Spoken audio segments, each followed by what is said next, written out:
Hallo und herzlich willkommen zu einer neuen Folge unseres Tutorials zum Thema Digitalradio. Diesmal geht es um Nachrüstmöglichkeiten für Ihre Stereoanlage. Vielleicht gehören Sie zu den Menschen, die Radio am liebsten über die Stereoanlage im Wohnzimmer hören. Zum Beispiel die fantastischen Konzertübertragungen von BR Classic. Wenn Sie das Symphonieorchester des Bayerischen Rundfunks ab sofort rausch- und störungsfrei hören möchten, dann habe ich einen Tipp für Sie.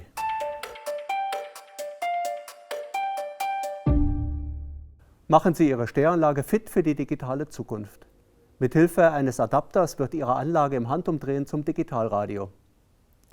Eine kleine Auswahl an solchen Nachrüstlösungen finden Sie auf der Internetseite www.digitalradio.de. Unter dem Menüpunkt Geräte können Sie den Gerätetyp HiFi auswählen. Dort wird Ihnen nun eine Auswahl an Adaptern für die Stereoanlage angezeigt. Egal für welches Modell Sie sich entscheiden, das Anschließen an die HiFi-Anlage geht ganz einfach. Platzieren Sie den Adapter in der Nähe Ihrer Musikanlage. Schließen Sie ihn nun mit dem mitgelieferten Cinch-Kabel an einen freien Audioeingang Ihrer Stereoanlage an. Am Anschluss müsste die Bezeichnung AUX, Tape, CD oder MD-In zu sehen sein.